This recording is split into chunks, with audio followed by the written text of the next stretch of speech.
Good evening and welcome to NTD News. I'm Stephanie Cox. Here are today's top stories. A Capitol police officer died after a man drove his car into a Capitol barrier and hit two police officers.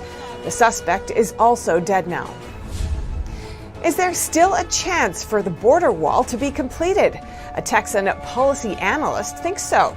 And a Democrat senator considers a Trump-era asylum policy to deal with the border crisis. The state of Arkansas is pushing back against federal gun control laws. The state Senate just passed a bill declaring several federal laws invalid in the state. This year's All-Star baseball game won't be held in Atlanta anymore. The MLB is protesting Georgia's controversial election reform. The CDC updates travel guidelines for the vaccinated.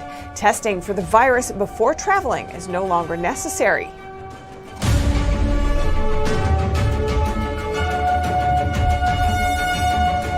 A car crashed into a barrier near the Capitol this afternoon, tragically taking the lives of two people. One of them is a Capitol police officer. The suspect of the chaotic scene, who held a knife in his hand, died also. NTD's Melina Weiskup has more from the Capitol. So I ask that you keep our U.S. Capitol Police family in your thoughts and prayers. This tragic incident here at the Capitol happened around 1 p.m. today, now leaving one officer dead. The other officer is in the hospital. We do not have an update right now on his condition. The suspect, we know, is also dead. The officers told us that after the suspect drove his car into the barricades at a security checkpoint, he got out of the car holding a knife and started lunging toward the officers. One officer then fired a shot, which then killed the suspect. He did not respond to verbal commands. The suspect did start lunging toward U.S. Capitol Police officers, at which time U.S. Capitol Police officers fired upon the suspect. And it is with a very, very heavy heart that I announce one of our officers has succumbed to his injuries. The police chief says she doesn't have an update on who the officers are. She cannot give that information out just yet, so we're still waiting on updates on that. The police chiefs also say they don't have any information on a motive behind this attack. There's no indication that it was terrorist related, they say. The officers also mentioned that this is not someone that they've seen frequently at the Capitol. It's not a suspect that has been posing a threat to the Capitol in any days prior to this incident here. At this time, the Metropolitan Police Department's Homicide Division, as well as our Internal Affairs Division, will now take over the investigation with respect to the shooting death that occurred, as well as the officer's death. And this incident did cause the Capitol complex to be under lockdown for about 2 hours today. Immediately after it happened, the Capitol Police sent out an alert to the Capitol complex, and all the staffers here were told to stay inside and avoid windows and doors. That lockdown lasted for about 2 hours. We do have National Guard on the campus, but the security posture at this time remains the same. The investigation is ongoing, and I'm sure people are still very concerned about the future of what this means for security around the Capitol. Reporting in Washington, D.C., Melina Weiskup, NTD News. And to honor the life of the fallen Capitol officer, President Biden has ordered that the flags at the White House and on all federal lands fly at half-staff until sunset on April 6th. And the Biden administration is requesting a third military base to house migrant children. A Texan policy analyst has an idea for how to finish the border wall, and a Democrat senator considers bringing back a Trump-era asylum policy to deal with the border crisis. NTD's Grace Coulter has those stories. As the number of unaccompanied migrant children crossing the border continues to climb, the Biden administration is scrambling to find more facilities to house them all. The Pentagon is reviewing a request from the Department of Health and Human Services to house more migrant children in a third military base. Pentagon Press Secretary John Kirby said Thursday that they received a request from HHS for the potential use of Camp Roberts in California, a California Army National Guard base, to house unaccompanied minors. Last week, the Pentagon agreed to temporarily house unaccompanied children at Joint Base San Antonio in Lackland and Fort Bliss in Texas. As of March 31st, almost 18,200 unaccompanied migrant children are in the care of federal agencies. And while the Biden administration is trying to find temporary solutions to the influx, others are trying to come up with more permanent ones. Kevin Roberts, executive director of the Texas Public Policy Foundation, has come up with a creative use of stimulus relief funds. Use it to finish the border wall. Roberts says he thinks the solution is an appropriate use of some of the $27 billion Texas is receiving in stimulus funds, because it will starve off criminals and illegal immigrants entering the country with the virus. A Texas lawmaker has already introduced a bill to use state funds to finish the border wall.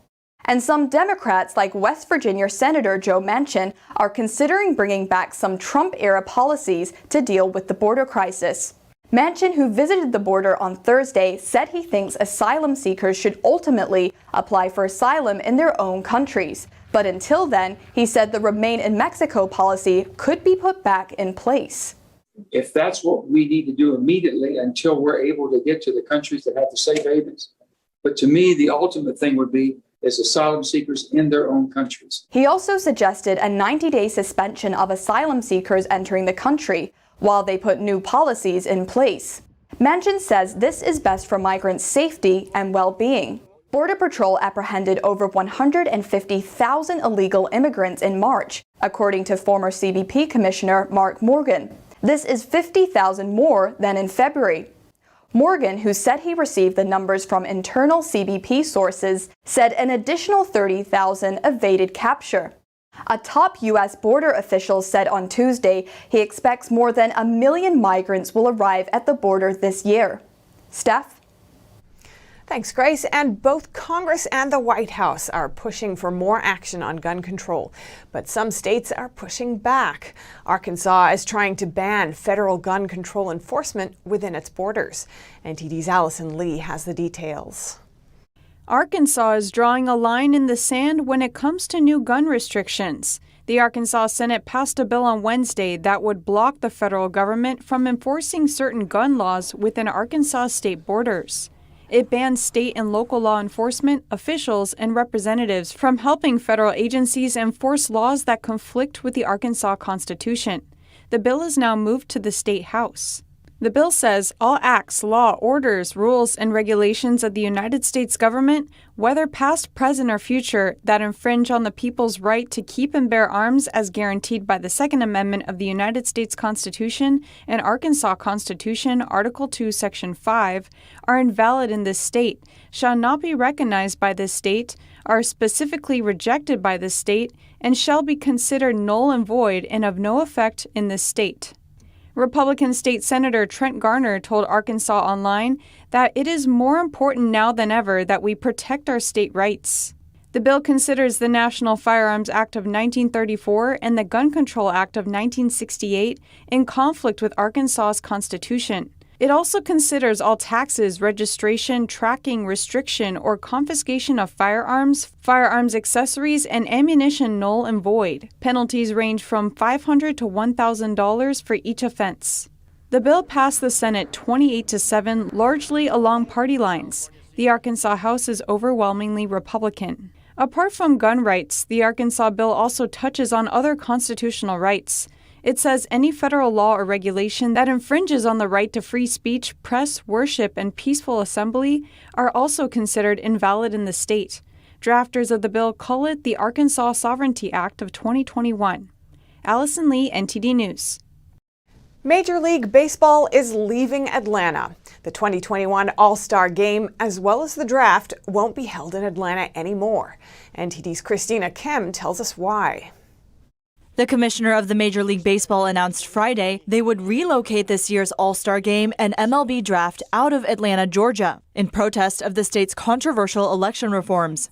He said the MLB supports voting rights and, quote, decided that the best way to demonstrate our values as a sport is by relocating this year's All-Star Game and MLB draft.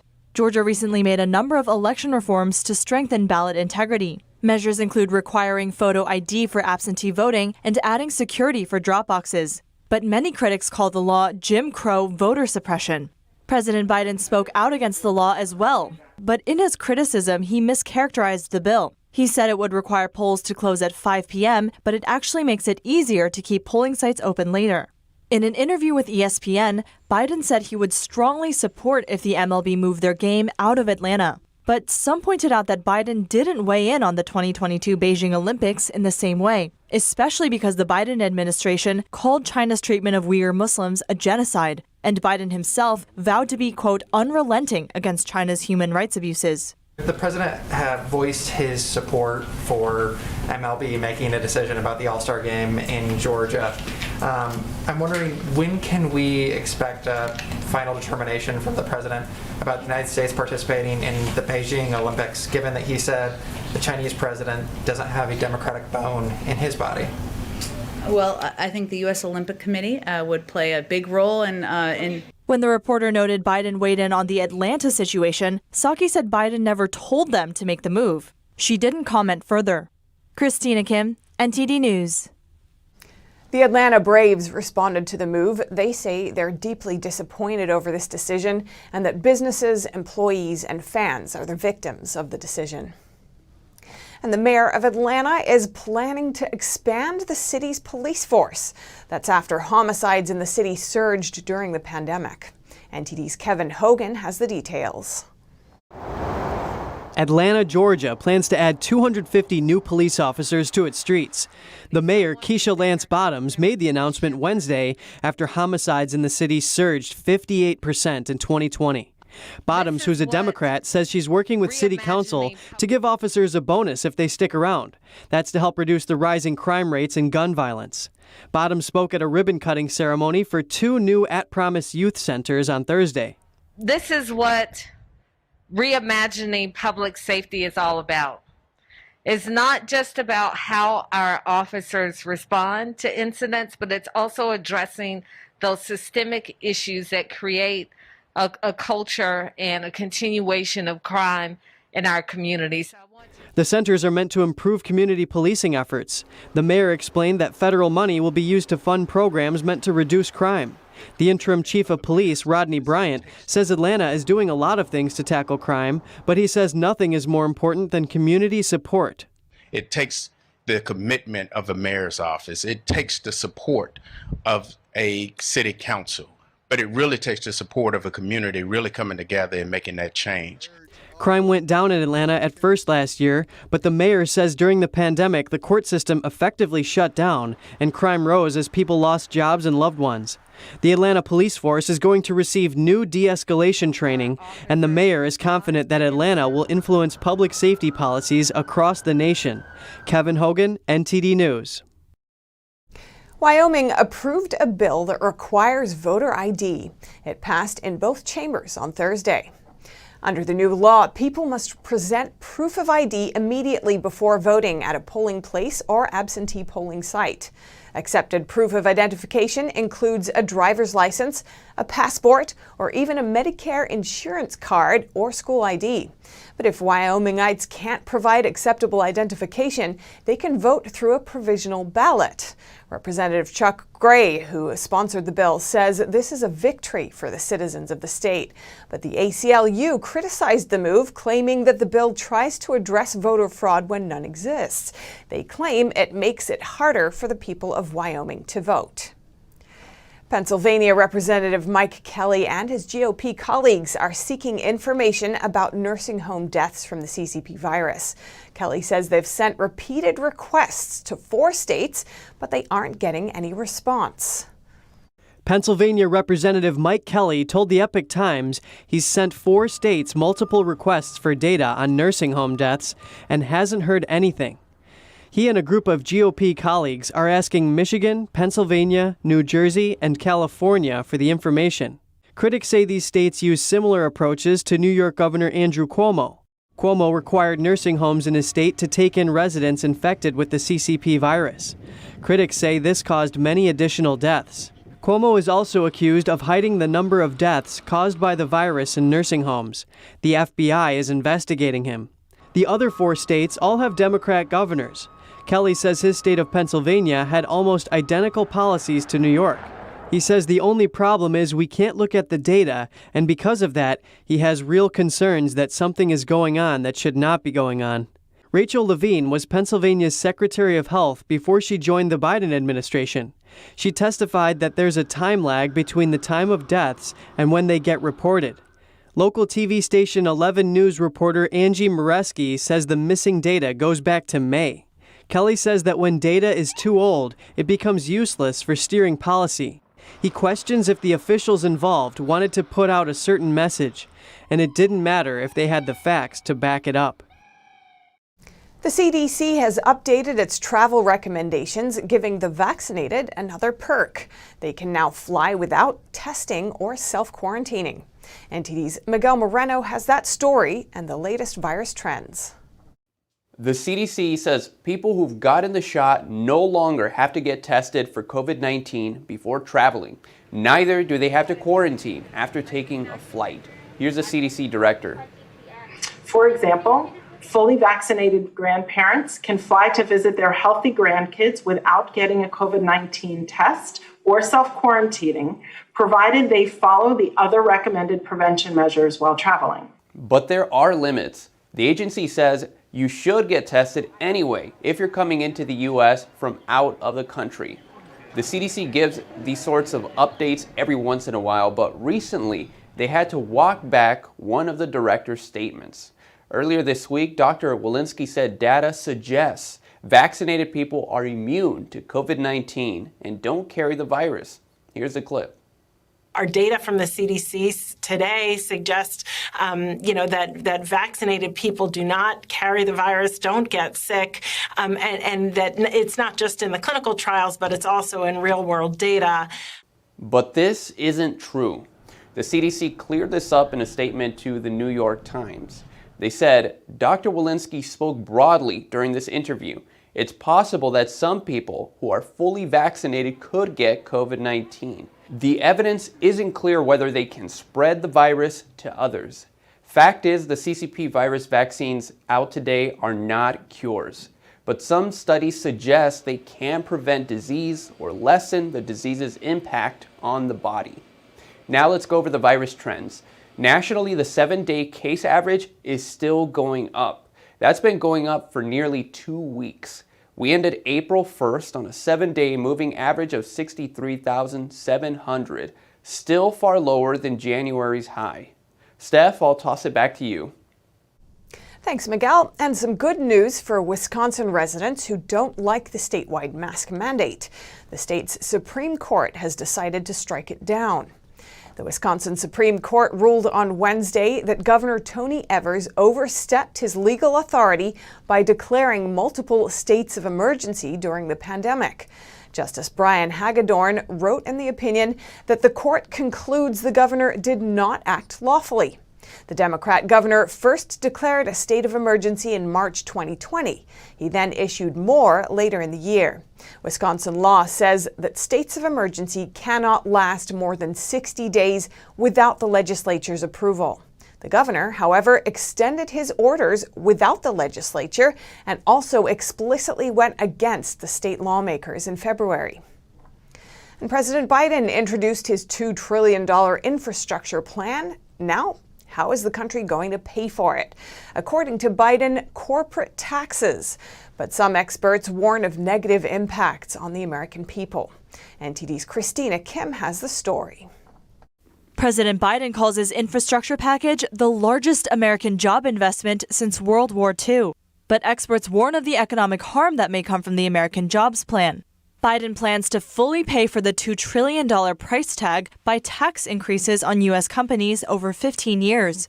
For example, the administration plans to increase corporate tax rates from 21% to 28%. According to the think tank Tax Foundation, this hike would raise the federal-state combined tax rate to over 32%, reducing American competitiveness. But White House Press Secretary Jen Psaki said the higher tax rate would still be lower than what it's been over the last 70 years. The president's proposing a way to pay for his historic investments, reforming, making the corporate tax code more fair. He believes that the number of people, the number of companies that didn't pay taxes in the last couple of years is just insane, and most Americans would agree. A study from the Congressional Budget Office shows that raising taxes would lead to less investment, less productivity, fewer jobs, and fewer wages. Another study from the Congressional Budget Office found that funding government investments through taxes could do more economic harm than good. Scott Hodge, the president of Tax Foundation, worries that the benefits of the infrastructure plan won't outweigh the cost of the tax increases. If this is the case, it's the American people who would suffer. He says instead, federal investments should be funded by cutting spending or using other programs. Christina Kim, NTD News. 13 states are suing the Biden administration over measures in the recent virus relief package. The rescue plan prohibits states from cutting taxes if they receive relief funds. The states are arguing this move is an unconstitutional power grab. And don't let the name fool you. China's Confucius Institutes are under fire again. This time, a U.S. congressman is introducing legislation to provide more transparency about the organization. NTD's Steve Lance has the details on this story and more from D.C. China's Confucius Institutes have made their way onto U.S. college campuses, where they say they promote cross-cultural exchange. However, the U.S. government says these organizations are directly linked to the Chinese Communist regime as part of their effort to carry out the regime's soft power strategy to influence Western countries. Republican Representative Paul Gosar introduced legislation to expose the Confucius Institutes and other foreign influence programs.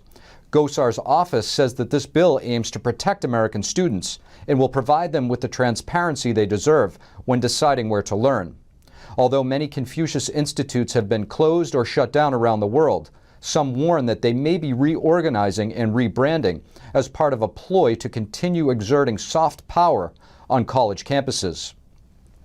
And 33 Democrats in Congress have signed on to a letter urging President Biden to shut down the Dakota Access Pipeline. The pipeline stretches about 1,200 miles from South Dakota to Illinois. Leading the charge are Massachusetts Senator Elizabeth Warren and California Representative Raul Ruiz. In their letter to the president, they say that the pipeline has negatively impacted indigenous people living along the path. The joint letter also cited numerous environmental concerns. At this point, it is unknown if President Biden will respond to the letter. And tomorrow, national security advisors from the U.S., Japan, and South Korea will hold joint meetings at the U.S. Naval Academy. It will be the first meeting of its kind since President Biden took office. The meeting aims to bolster the U.S.'s presence in the Asia-Pacific. It also comes on the heels of North Korea's recent missile provocations. It is expected that the discussion on North Korea will dominate the talks. And U.S. Senator Rick Scott is encouraging Australian Prime Minister Scott Morrison to join an effort to relocate the 2022 Winter Olympics outside of China. This is in response to Beijing's dismal human rights record. Morrison has been known to take a stance against Beijing when addressing their human rights record. The Australian Prime Minister has also called for an investigation into the origins of the CCP virus, which was caused by the Chinese regime. Steph? Thanks, Steve. And up next, recent virus numbers from New York and Texas are painting an unlikely picture. It calls into question the effectiveness of CDC guidelines. And Boston Red Sox baseball fans are returning to the stadium after 18 months. The much-anticipated home opener was delayed for a day. More on that in just a moment.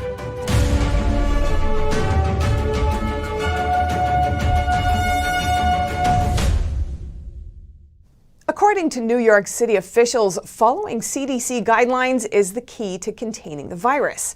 But recent numbers from the CDC itself show that might not necessarily be the case. NTD's Arian Pazdar has that story. Compared to other parts of the country, New York City has been rather strict when it comes to lockdowns. But the city has more overall cases than entire states which have more residents. In the past 7 days, New York City had an average of around 4,000 cases every day. Most things are operating at 50% capacity or even less. A mask mandate is in place as well. 8 million people live in New York City. Now let's compare that with Texas. In the past 7 days, they had 2,500 new cases per day on average. Almost a month ago, all venues reopened at 100% capacity and the statewide mask mandate has been lifted. 30 million people live in Texas. That's almost 4 times more than in New York City, but they still have less cases overall. On Thursday, New York City's mayor was asked about those numbers and the contrast between the restrictions. That they're doing something right, but that New York isn't doing. Dr. Varma. Yeah, no, it's a great question. It requires a much longer answer than we can do during this press conference. But He then went on to say that the number of cases depends on people's behavior, not only restrictions. Some who oppose government-issued lockdowns have been saying that for some time already. The mayor has high hopes in vaccination. He's putting all Easter eggs in one basket. And at the same time, he's asking Governor Cuomo to stop reopening the state. Arian Pastar, NTD News, New York. Authorities seized more than 44 pounds of cocaine Wednesday in the Chesapeake Bay near Annapolis, Maryland. During a freighter inspection, a multi-agency team discovered 20 bricks of cocaine inside a break bulk carrier ship's anchor locker. The cocaine had a street value of over $1 million. No arrests have been made so far. The investigation is ongoing. The U.S. Customs and Border Protection Agency seized an average of 3,677 pounds of drugs every day nationwide in 2020. Coming up, wildfires are common on the West Coast. After yet another dry winter, California is taking precautions for the warmer months. And the Board of Education in San Francisco is in hot water as a recall effort and at least one lawsuit is coming its way. That and more on NTD News.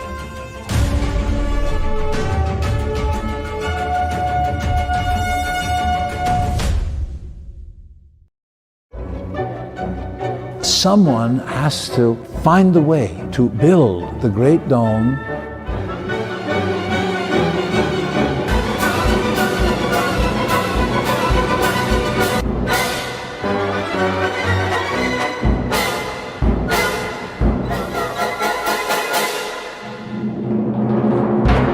Completely new, completely original.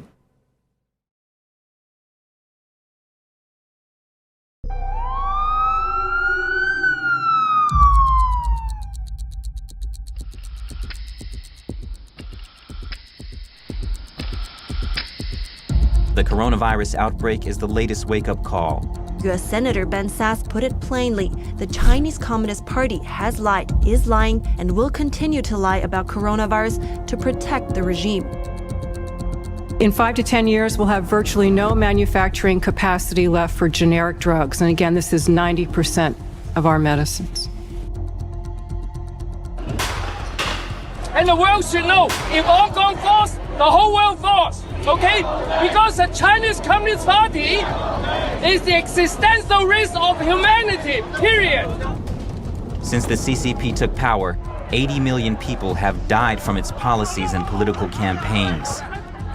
They're using our institutions and our norms and our values against us in ways that we hadn't necessarily envisioned towards their own authoritarian agenda. From the party's great firewall in cyberspace, or to that great wall of sand in the South China Sea. More repression, more unfair competition, more predatory economic practices, indeed a more aggressive military posture as well. If we do not meet this threat now, it's going to define our century.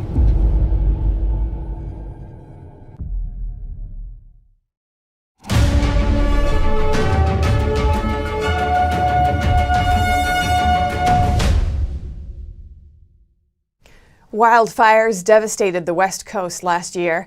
As California enters the spring season, the state is starting to make preparations. Here's more from NTD's David Lamb. California currently has sunny weather with springtime flowers blooming. However, there's been a lack of rain. This reservoir used to be filled with water, but now it's like a crater in the earth. As you can see, people can reach the bottom of the reservoir. We are not in a drought formally, but we are experiencing drought conditions. According to the Department of Water Resources, California's rainfall is below 50% of average, tying 2021 to the third driest year on record. With below average precipitation statewide, California's reservoirs continue to show the impacts due to dry conditions. The department measured statewide snow levels of 16.5 inches or 59% of average. One of the snow surveys was conducted on April 1st near the mountains. but I'm also mindful of the looming challenges ahead as we now enter again into fire season, if we've even left it. Newsom announced a plan earlier this week to use emergency funds of $80 million to hire 1,400 firefighters, and there's more preparation. We have in front of the legislature a proposal for $1 billion to address vegetation and forest management, to get these new C-130s, to get the new Black Hawk helicopters out and operational, to pre-position assets, to get wildfire cameras, infrared technology to bear. We have now invested more money in the last few years than in any time in our history. California reported nearly 10,000 fires in 2020, burning over 4 million acres of land. David Lamb, NTD News, California.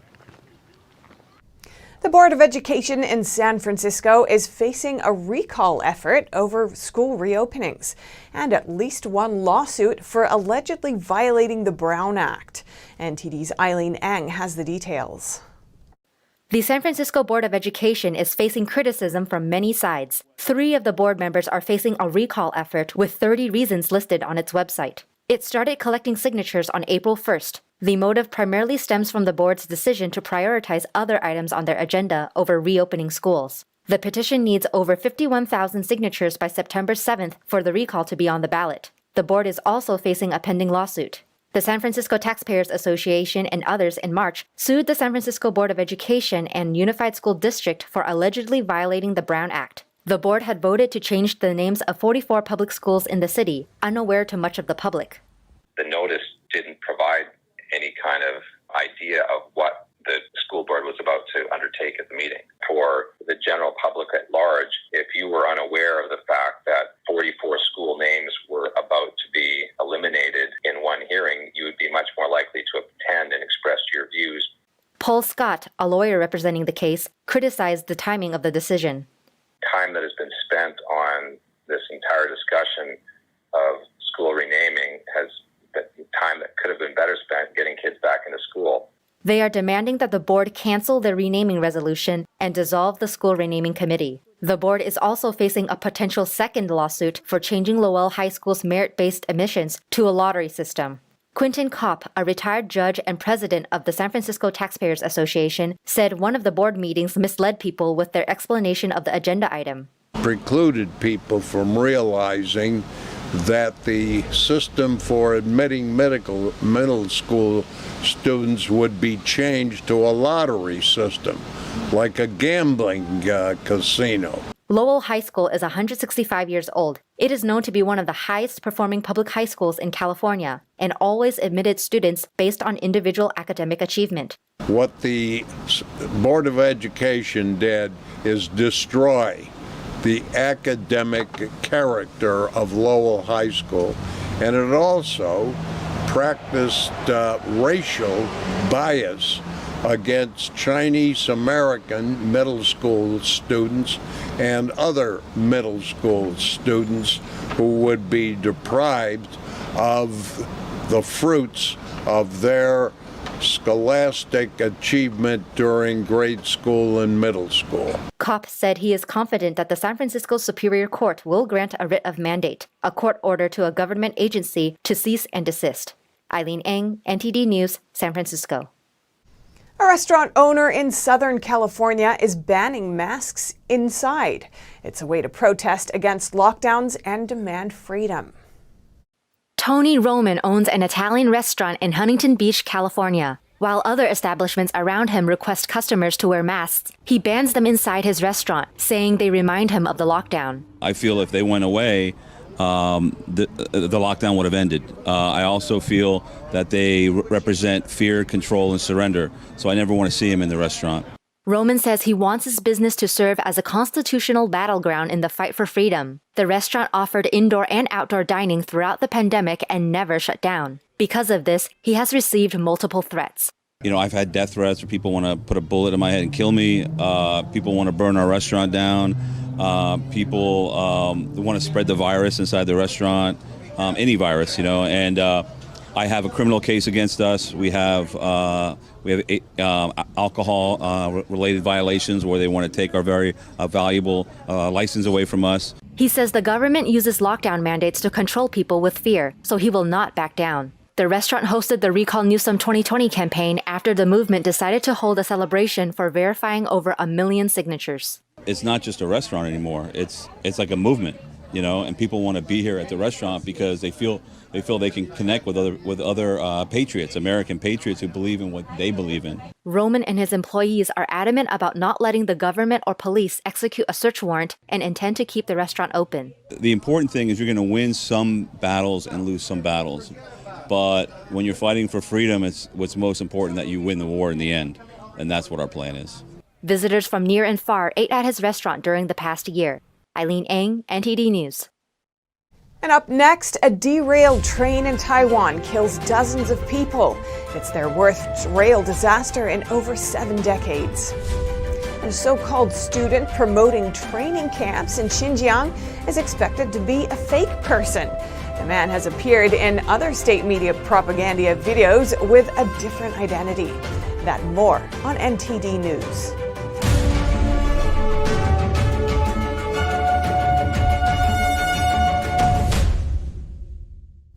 An express train in Taiwan with almost 500 people on board derailed in a tunnel today.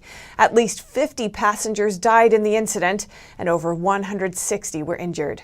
It's Taiwan's deadliest rail disaster since 1948. A train in Taiwan has derailed inside a tunnel, killing dozens of people.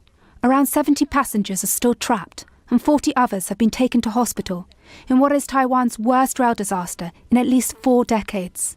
The train had been travelling from Taipei to Taitung when it apparently hit a truck and came off the rails north of Hualien. Images of the crash scene show carriages inside the tunnel ripped apart from the impact. Taiwan's fire department said there had been some 350 people on board the train. Many of them were reported to have been standing because it was so full. More than 80 people have been evacuated from the first 4 carriages, but the others are harder to reach.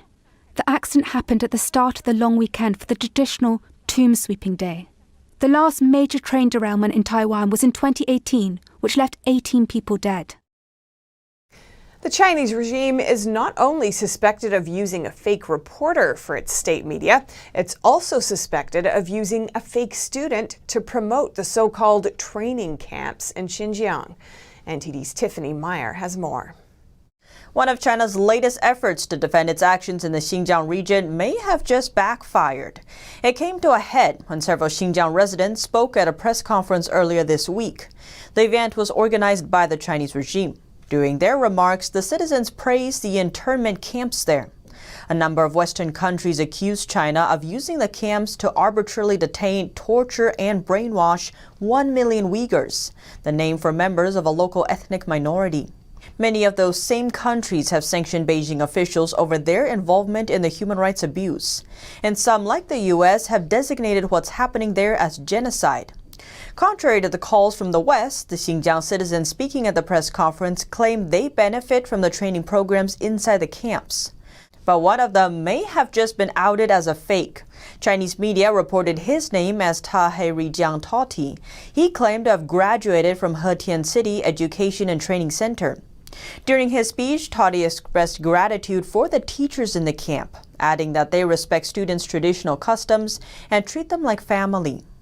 He says they taught him basic Chinese, legal knowledge, and vocational skills. Toti also thanked the teachers for what he described as removing his extreme religious thoughts. The appearance was not the first time that Toti was featured in Chinese state-run media, but last time he went by a different identity. The Chinese Communist Party's media mouthpiece Xinhua Net also reported on Toti last year, but back then he was introduced as a successful restaurant owner in Xinjiang. In that video, Toti didn't mention any experience inside a so-called training center, nor did he attribute his success to vocational skills training. Instead, he claimed to have returned to his hometown to start a business after graduating from one of China's most renowned universities, Fudan University in Shanghai. It is commonly known that students who've graduated from such a university would have a mastery of the Chinese language. So why would he then need to learn basic Chinese at a training camp?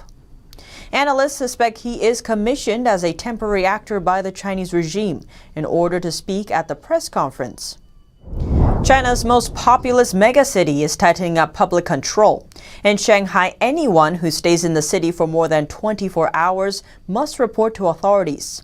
Experts believe Shanghai is being used as a pilot city and that the measures may spread to other big cities.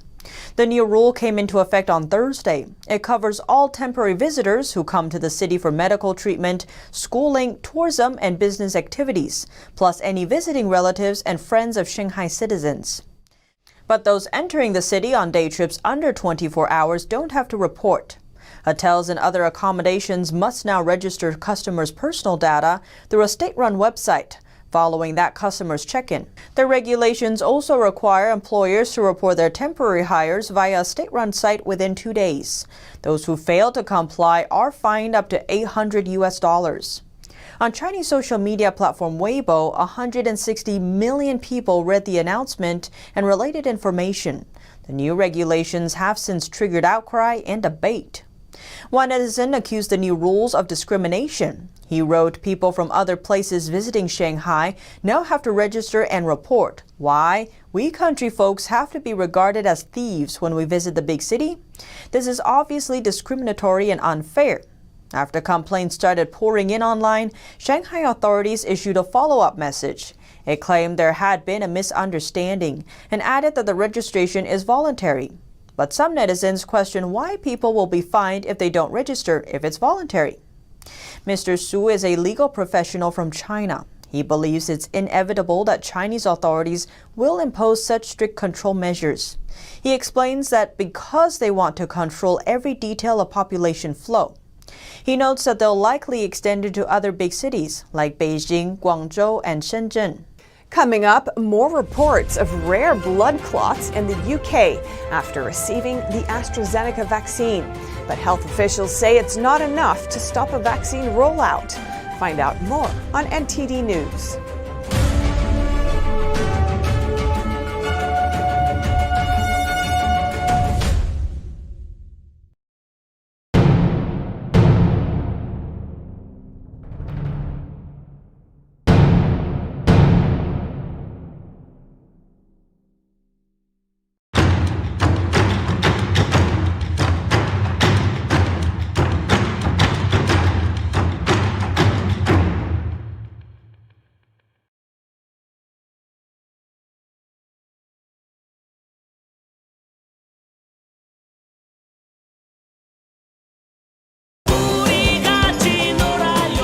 마루 유치원 폐쇄 명령서입니다. 전 폐쇄 명령 받아들일 수 없습니다. 유치원 폐쇄 명령이라. 좀 들어간 건 어떻게 됐어? 도저히 방법이 없대? 정일도 사장님을 대신해서 제가 대신 말씀드리면 안 되겠습니까?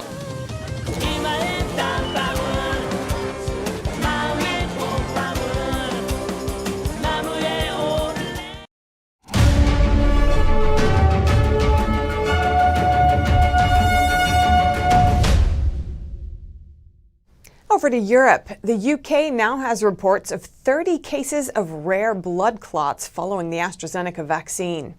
Though health officials say the evidence of a link there is too limited to halt the vaccine rollout. UK regulators on Thursday said they have identified 30 cases of rare blood clots after the use of the AstraZeneca COVID-19 vaccine. That's 25 more than the Medicines and Healthcare Products Regulatory Agency previously reported.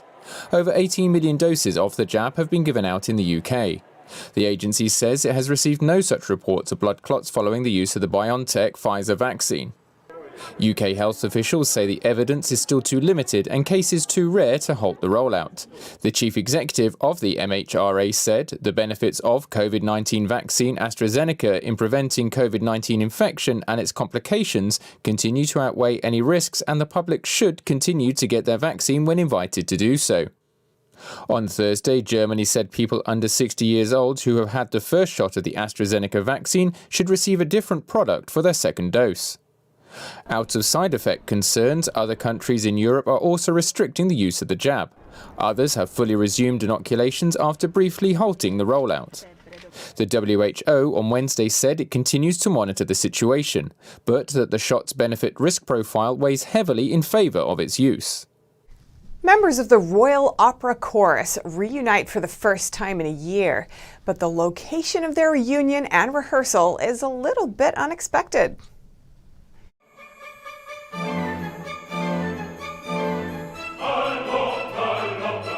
Wrapped up in coats and with London's famous landmarks behind them, the 25 singers are back doing what they love most.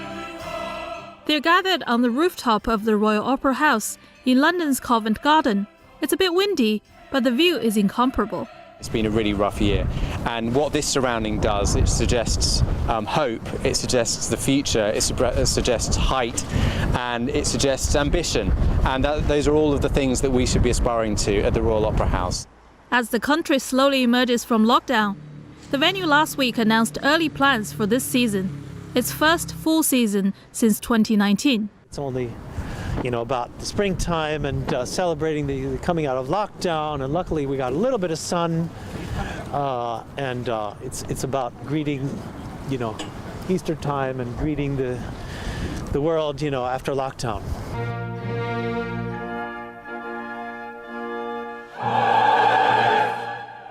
The singers were furloughed during lockdown. For most of them, it's their first time to sing together for over a year. We really do look after each other, and just looking forward to seeing, the standing ovations when the audiences are back. I know they need it just as much as we do, and it's just going to mean so much more to everybody once we are back and able to make music.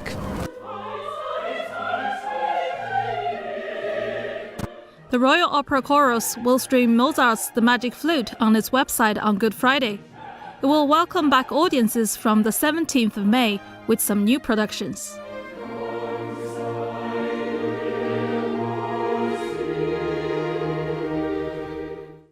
Coming up, France submits the baguette as a candidate for the UNESCO World Heritage status.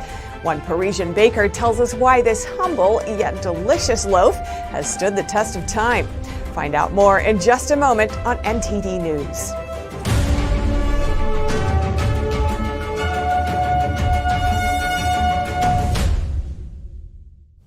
Among the candidates for the next UNESCO World Heritage status is the French baguette. It's a tradition that started with the French Emperor Napoleon's soldiers.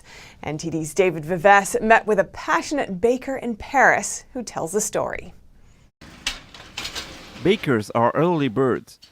They often begin work between 3 and 4 a.m. But the early schedule doesn't scare off François Brault. 7 years ago, he left the financial industry to try his hand at something new, baking. And so he started a bakery called Panifica at the bottom of Montmartre Hill in Paris. I decided to be a baker. So here we make bread with sourdough and lots of different grains. Among the thousands of baked goods in France's capital, baguettes are one of the best sellers. French baguette is for sure a long-living tradition in France. Around 2/3 of French bakers are craftsmen, which means each one of them has his very own recipe of the baguette. The first ingredient is flour. Brault's specialty is using ancient flours, which he says is more nutritional and flavorful. We use about 15 different grades of different cereals.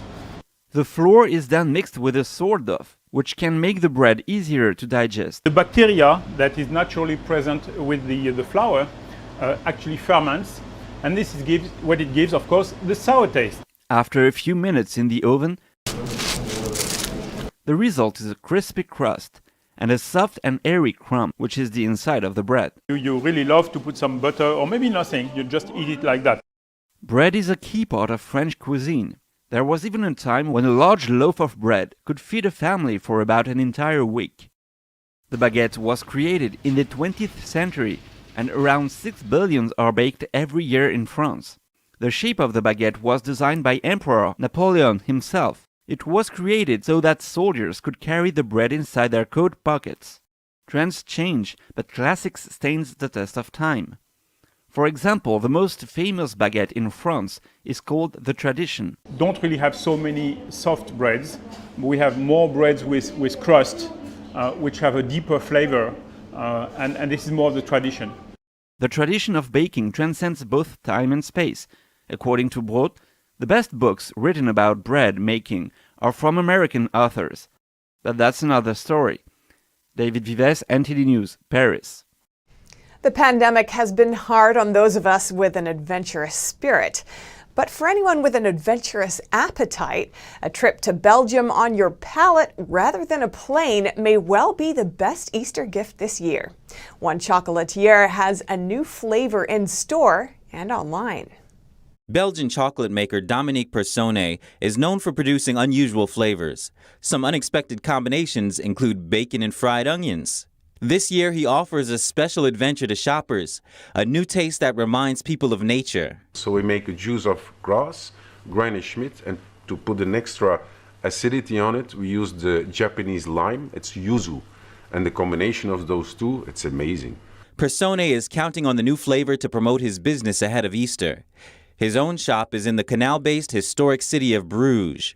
Normally, Easter is one of the busiest seasons for local tourism. But now the pandemic and travel bans have kept foreign visitors away. Here in Bruges, we're very known for chocolate.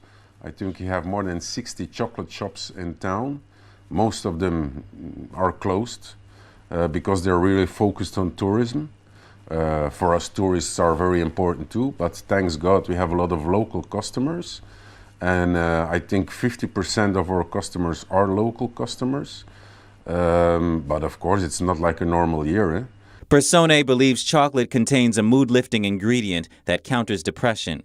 For his customers, chocolate brings joy and hope to Easter reunions during the gloomy lockdown. Now I'm gonna buy something for me and my girlfriend because with Corona we're not seeing much of our friends. It's very hard and that makes life a little bit better. So I would say chocolate makes life a bit better. Belgium is facing a third wave of infections and tighter contact restrictions. Stores are open only by appointment. Non-essential travel is banned over the holiday. And that's all for today's news. Thanks for tuning in. I'm Stephanie Cox.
Don't miss out on important news. Our videos are being deleted.